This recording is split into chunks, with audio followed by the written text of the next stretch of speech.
નમસ્તે વિદ્યાર્થી મિત્રો, આપણે સમય સંખ્યાઓમાં અગાઉના લેક્ચરમાં સમય સંખ્યાઓ શું છે એના વિશે ચર્ચા કરી. શું હતું સમય સંખ્યા? કે પી અને ક્યુ પૂર્ણાંક હોય. કેવા હોય? પૂર્ણાંક હોય. અને ક્યુ બરાબર 0 હોય તેવા પી અને ક્યુ માટે પીના છેદમાં ક્યુ સ્વરૂપ એ સમય સંખ્યાનું સ્વરૂપ છે. તો વિદ્યાર્થી મિત્રો, તમને એવો પ્રશ્ન થાય કે શું જે આ સ્વરૂપમાં ન હોય, કે કોઈ સંખ્યા જે આ સ્વરૂપમાં ન હોય તો તેને કઈ સંખ્યા કહેવાય? તો તેને આપણે અસમય સંખ્યા કહેવાય છે. તો આપણો આગળનો ટોપિક છે અસમય સંખ્યા. ઓકે, તો અસમય સંખ્યા કોને કહેવાય છે? તો આપણે એને વ્યાખ્યાયિત કરીએ કે જો સંખ્યા એસ ને પી પૂર્ણાંક અને ક્યુ શૂન્યેતર પૂર્ણાંક હોય તેવા પી ક્યુ માટે પીના છેદમાં ક્યુ સ્વરૂપમાં મૂકી ન શકાય. કેવા સ્વરૂપમાં? પીના છેદમાં ક્યુ સ્વરૂપમાં મૂકી ના શકાય. તો તેવી સંખ્યાઓને અસમય સંખ્યાઓ કહેવાય કહે છે. ઓકે, તો આપણે જાણીએ છીએ કે સમય સંખ્યાઓ અનંત હોય છે, તે ક્યારેય ગણી શકાતી નથી. એવી જ રીતે અસમય સંખ્યાઓ પણ અનંત હોય છે. કેવી હોય છે? અનંત હોય છે. આપણે અસમય સંખ્યાઓના કેટલાક ઉદાહરણ જોઈએ. તો જેમ કે √2, √3, √5, પાઈ. પાઈ પણ મિત્રો અસમય સંખ્યા છે, કારણ કે પાઈની વેલ્યુ ખબર છે આપણને કેટલી છે? 3.14. પછી આગળ પણ વેલ્યુ છે, પરંતુ આપણે ટૂંકમાં 3.14 કહીએ છીએ. એટલે એ પાઈ એ એક અસમય સંખ્યા છે. આ પરીક્ષામાં પૂછાતો મોસ્ટ ફેવરેટ ક્વેશ્ચન છે, તો તમારે મિત્રો યાદ રાખવાનો રહેશે. પછી 0.101 એમ આગળ કોઈ સંખ્યાઓ ચાલતી જ રહે, તો આવી સંખ્યાઓને પણ અસમય સંખ્યાઓ કહેવાય છે. તો મિત્રો, હવે તમને એક ક્વેશ્ચન થશે કે શું સાહેબ √4 એ અસમય છે? ના. કેમ? કેમ કે √4ની વેલ્યુ 2 થાય છે, જ્યારે 2 એ સમય સંખ્યા છે. કેમ? કારણ કે 2ને આપણે 2ના છેદમાં 1 સ્વરૂપમાં લખી શકીએ છીએ. માટે √4 એ કઈ સંખ્યા છે? સમય સંખ્યા છે.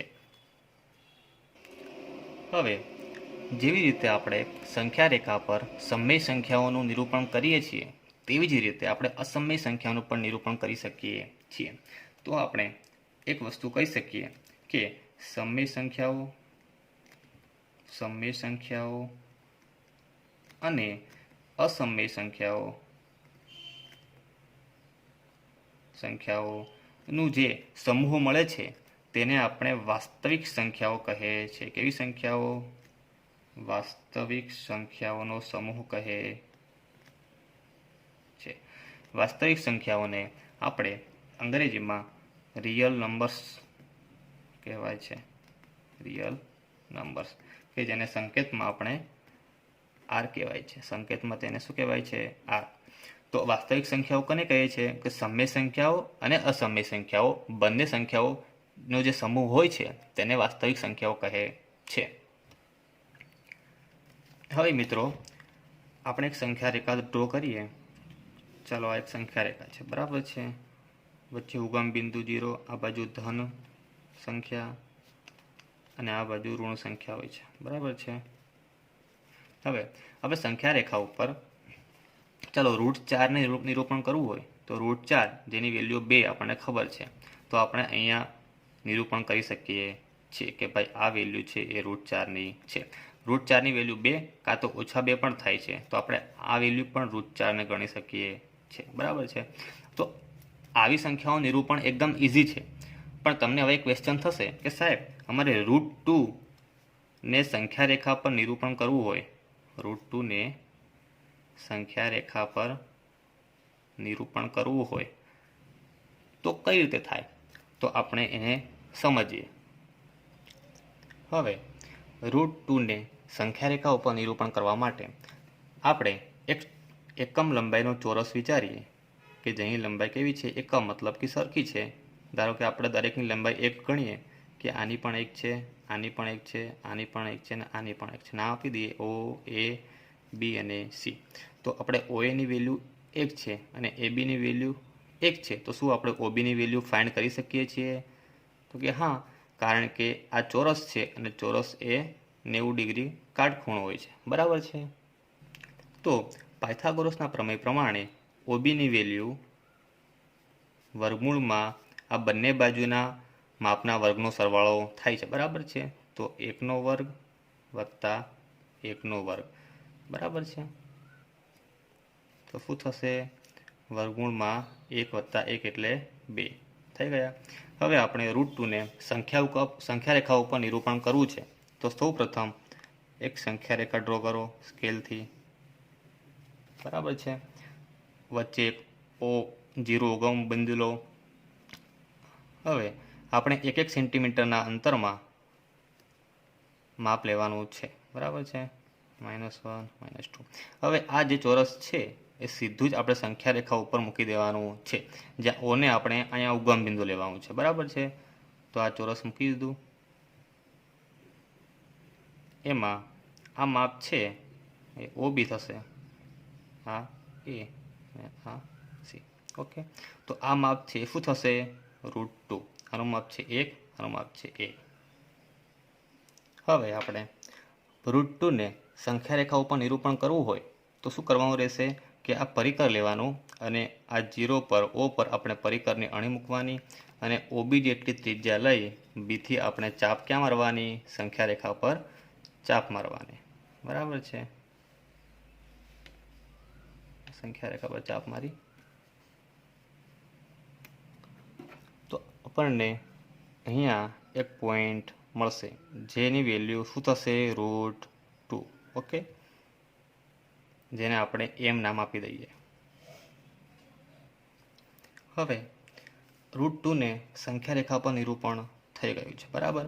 હવે આપણે આના મુદ્દા લખવા હોય તો કઈ રીતે લખી શકાય કે સૌ પ્રથમ એકમ લંબાઈ એટલે આપણે 1 સેન્ટીમીટર જ લેવાની, બરાબર છે. એકમ લંબાઈનો રેખાખંડ OA દોર્યો. ત્યારબાદ OA ને લંબ રેખાખંડ AB એકમ લંબાઈનો દોર્યો.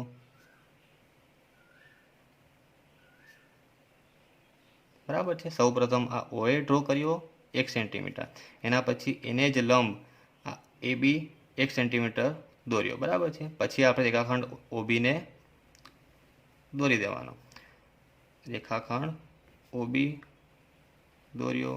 ત્યારબાદ શું કર્યું કે O ને ઉગમ બિંદુ લઈ અને OB જેટલી ત્રિજ્યા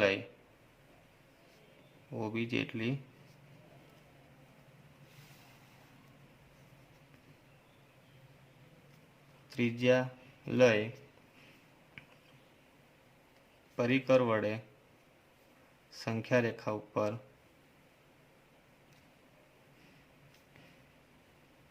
બિંદુ A લીધું અને આ જ બિંદુ M, આ બિંદુ M લીધું અને બિંદુ M એ √2 ને સંગત બિંદુ છે. બિંદુ M એ √2 ને સંગત બિંદુ છે. હવે પાઠ્યપુસ્તક મિત્રો ઉદાહરણ 4 જોઈએ. ઉદાહરણ 4 શું છે? સંખ્યા રેખા ઉપર √3 ને દર્શાવો. હવે √3 દર્શાવવા માટે પાયથાગોરસના પ્રમેય પ્રમાણે શું થશે? તો વર્ગમૂળમાં √2 વર્ગ વત્તા 1 વર્ગ બરાબર √2 વર્ગ એટલે 2 વત્તા 1 બરાબર √3 થશે. બરાબર છે. હવે √2 તો આપણને ખબર જ છે, આપણે આગલા ઉદાહરણમાં દર્શાવ્યું હતો. બરાબર છે. તો આપણે સૌ પ્રથમ સંખ્યા રેખા ડ્રો કરી અહીં વચ્ચે 0 લઈએ, અહીંયા 1 લઈએ, અહીંયા 2 લઈએ. હવે √2 માટે આપણે આ 1 સેન્ટીમીટરનો એ ડ્રો કર્યો હતો, એને લંબ 1 સેન્ટીમીટર 1 એકમનો એ બી ડ્રો કર્યો હતો અને એ બીને જોડ્યા, એ થયું આપણું √2. હવે આપણે √3 દર્શાવવાનું છે. તો √3 માટે √2 પછી √3 આવશે. તો સૌથી પહેલાં આપણે અહીંયા ઓ એને લંબ એ બી ડ્રો કર્યું, એવી જ રીતે આપણે આ ઓ બી છે રેખાખંડ, એને લંબ બી સી ડ્રો કરવાનો છે. બરાબર. કેટલો? એ પણ 1 એકમનો. રાઈટ. અહીંયા આપણે આને એક્ઝેક્ટ લંબ બી સી ડ્રો કરવાનો છે. બરાબર છે. હવે આ સી મળ્યો બિંદુ, એને આપણે ઓ જોડે જોઈન્ટ કરી દેવાનો છે. એ મળશે આપણો √3. બરાબર છે. આ એકદમ લંબ છે. તો વિદ્યાર્થી મિત્રો, ખબર પડે છે ને? હવે શું કરવાનું છે? આપણે ઓને પરિકરની અણી લેવાની અને સી બિંદુએ ઓસી જેટલી ત્રિજ્યા લેવાની છે. બરાબર છે. કેટલી લેવાની છે? ઓસી જેટલી ત્રિજ્યા લેવાની છે અને સંખ્યા રેખા ઉપર જ્યાં છેદે ત્યાં બિંદુ એમ આપવાનું છે. ઓકે. અહીંયા આપણે બિંદુ એમ આપીશું. આ એમ બિંદુ એ √3 ને સંગત છે. ઠીક છે મિત્રો. હવે આપણે જે પ્રમાણે પ્રોસેસ કરી એ જ પ્રમાણેના રચનાના મુદ્દા તમારે જાતે જ બનાવી દેવાના છે. કે સ્ટાર્ટિંગમાં શું કર્યું આપણે? સૌપ્રથમ રેખાખંડ એકમ લંબાઈનો રેખાખંડ ઓએ ડ્રો કર્યો, ત્યારબાદ ઓએને લંબ રેખાખંડ એ બી ડ્રો કર્યો એકમ લંબાઈનો, ત્યારબાદ શું કર્યું? ઓબીને જોડ્યા એટલે એ મળ્યું આપણો √2. હવે આપણે લાવવાના કેટલા છે? √3. ઓકે. તો આપણે ઓબીને લંબ રેખાખંડ બીસી ડ્રો કર્યો એકમ લંબાઈનો, ત્યારબાદ શું કર્યું? રેખાખંડ ઓસીને જોડ્યો અને ત્યારબાદ પરિકરથી ઓને કેન્દ્ર લઈ, ઓસી જેટલી ત્રિજ્યા લઈ અને આ સંખ્યા રેખા ઉપર ચાપ મારી કે જ્યાં એ છેદીય સંખ્યા રેખા પર ત્યાં બિંદુ એમ નામ આપ્યું અને આ બિંદુ એમ એ જ √3 ની વેલ્યુ થઈ. ઓકે. તો વિદ્યાર્થી મિત્રો, આપણે હવે સ્વાધ્યાય 1.2 તરફ જોઈએ. તો 1.2માં પ્રથમ દાખલો છે કે નીચેના વિધાનો સત્ય છે કે અસત્ય તે કારણ સહિત જણાવો. તો સૌ પ્રથમ છે કે દરેક અસમય સંખ્યા એ વાસ્તવિક સંખ્યા છે. આપણે આ ભાગમાં સ્ટાર્ટિંગમાં શીખ્યા. બરાબર છે કે વાસ્તવિક સંખ્યામાં શેનો સમાવેશ થાય છે? દરેક સમય સંખ્યાઓ અને દરેક અસમય સંખ્યાઓ. તો આપણે એવું કહી શકીએ કે દરેક અસમય સંખ્યા વાસ્તવિક સંખ્યા છે? તો કે હા. કેમ? કારણ કે વાસ્તવિક સંખ્યામાં સમય સંખ્યા અને અસમય સંખ્યા બંનેનો સમાવેશ થાય છે. તો આ વિધાન સત્ય છે. કારણ કે વાસ્તવિક સંખ્યાઓમાં સમય સંખ્યા અને અસમય સંખ્યાનો સમાવેશ થાય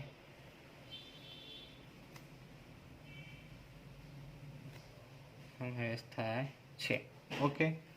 હવે તેના જેવું જ બીજો દાખલો છે કે દરેક વાસ્તવિક સંખ્યા એ અસમય સંખ્યા છે?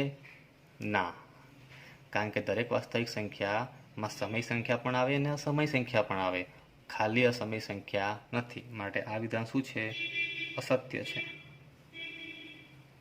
બરાબર છે. કારણ કે વાસ્તવિક સંખ્યા સમય સંખ્યા પણ હોય, સમય સંખ્યા પણ હોય શકે. ઓકે. હવે ત્રીજા નંબરનું વાક્ય છે કે સંખ્યા રેખા પરનું દરેક બિંદુ કોઈક પ્રાકૃતિક સંખ્યા એમ માટે √m સ્વરૂપનું હોય છે. તો આ વિધાન સત્ય છે કે અસત્ય? મસ્ત ક્વેશ્ચન છે મિત્રો.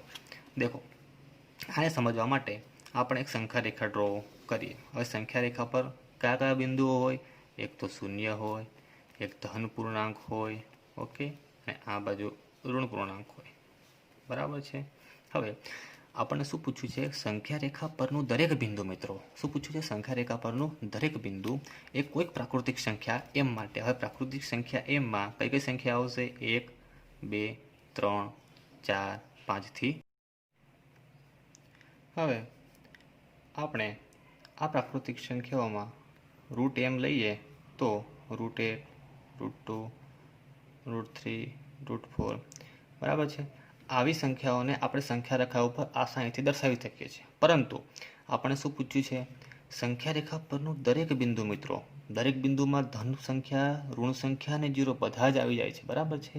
પરંતુ આપણે ઋણ સંખ્યાને ઋણેમ સ્વરૂપમાં દર્શાવી શકતા નથી. તો માટે આ વિધાન કેવું છે?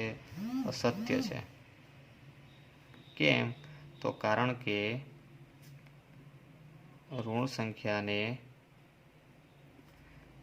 સંખ્યા રેખા ઉપર ઋણેમ સ્વરૂપમાં દર્શાવી શકતા નથી. ઓકે મિત્રો, હવે સ્વાધ્યાય 1.2 માં દાખલા નંબર 2. હવે સ્વાધ્યાય 1.2 નો દાખલા નંબર 2 અને દાખલા નંબર 3 તમારે મિત્રો હોમવર્કમાં કરવાનો રહેશે. 2 શું છે કે શું દરેક ધન પૂર્ણાંકનું વર્ગમૂળ અસમય હોય છે? જો ના, તો એવી એક સંખ્યાનું ઉદાહરણ આપો કે જેનું વર્ગમૂળ સમય સંખ્યા હોય. અને દાખલા નંબર 3 છે √5 ને સમય સંખ્યા પર દર્શાવો. જે રીતે આપણે √2 અને √3 ને સમય સંખ્યા પર દર્શાવ્યા, એ જ રીતે આપણે √5 ને સમય સંખ્યા પર દર્શાવવાના છે. ઓકે, તમને હું આમાં હિન્ટ આપી દઉં છું. √5 એટલે શું થશે? વર્ગમૂળમાં 2 નો વર્ગ વત્તા 1 નો વર્ગ. બરાબર છે. તો વર્ગમૂળમાં 4 વત્તા 1 બરાબર √5. તો આપણે જેવી રીતે OA અને AB એકમ સંખ્યા લીધી, એક એકની વેલ્યુ, એવી રીતે અહીંયા OA 2 એકમ લેવા પડશે, એટલે 2 સેન્ટીમીટર, અને AB 1 સેન્ટીમીટર, 1 એકમ લેવા પડશે. ઓકે, આ તમને મેં હિન્ટ આપી દીધી. હવે તમારે જાતે પ્રયત્ન કરવાનો રહેશે. આ બંને દાખલા તમારે હોમવર્કમાં ગણીને મને ફોટો પાડીને મોકલવાનો રહેશે.